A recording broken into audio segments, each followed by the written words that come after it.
I wonder, is there something you know about yourself that nobody else has figured out yet? I wonder. Well, last time we learned about Samuel, who had told Saul this news that God had selected him to be king, and Saul was anointed by Samuel. Today we learn that Samuel is in a place called Mizpah, and there is a place of worship.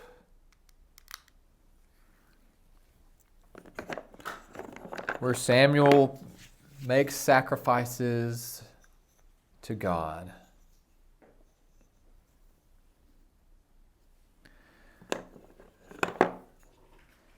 Just a little bit of time has gone by with Samuel and Saul knowing this little secret, that God had chosen Saul. But, as it is with most secrets, there comes a time when it has to be told to everyone else. In 1 Samuel chapter 10, verses 18 and 19, we see Saul calling the people together.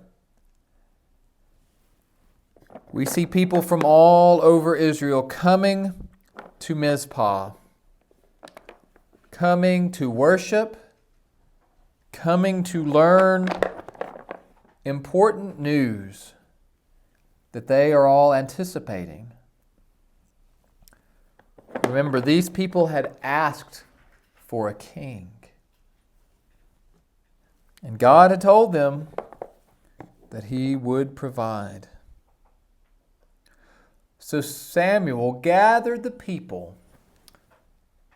And in 1 Samuel 10, he says, "This is what the Lord, the God of Israel, says. I brought Israel up out of Egypt, and I delivered you from the power of the Egyptians and all the kingdoms that oppressed you." But then Samuel said, "But you have rejected your God, who saves you out of all your disasters and calamities, and you have said, 'No, appoint a king over us.' So now present yourselves before the Lord by your tribes and clans." And so Samuel gathered all of the people together, and he organized them by their tribes and clans and families. Oh, the people had traveled a long way, and they didn't know how long they would be here.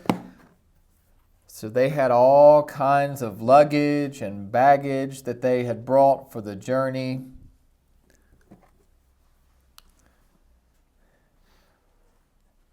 But we see here Samuel. Samuel, it says, cast lots. Basically, he put the names of all the tribes in a hat, and he pulled one out. And he said, "Tribe of Benjamin." And so the tribe of Benjamin stepped forward, and everyone else stepped back. And then Samuel called the clan of Matri. And so that clan stepped forward from the tribe of Benjamin, and the others stepped back. And then Samuel opened up the last one, and he called for Saul, the son of Kish, to come forward, because Saul was to be their king, but Saul was not with the others. Everyone was upset. Where is Saul? Where is our king? Where could he be? And they looked all over for him. But finally, they found him hiding behind the luggage. Saul was head and shoulders taller than anyone else in all of Israel. Once they found him, they brought him up on the stage. And Saul, who was overwhelmed and humbled and afraid to take this role of leadership, was brought up in front of everyone else by Samuel. Samuel told the people that God had chosen Saul and would make him their king. And so that is what happened that day in Mizpah. Saul became king.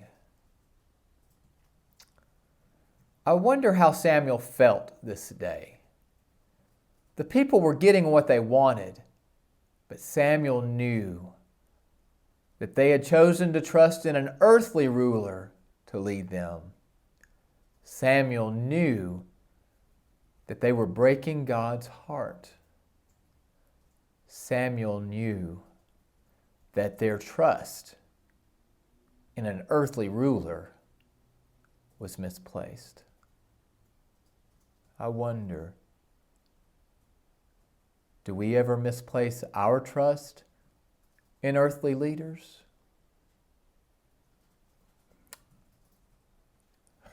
I wonder how Saul felt this day.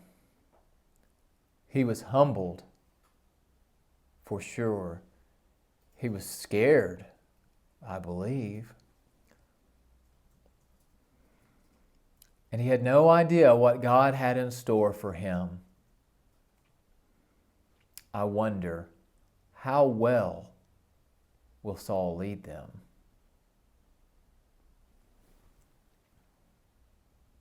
I wonder, will King Saul lead them closer to God?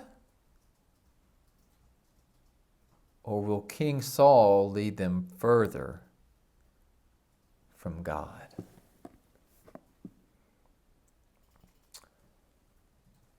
I pray that you and I can put our faith back in God, that we can respect our human rulers, but that we can always remember God is truly our King. Have a blessed week.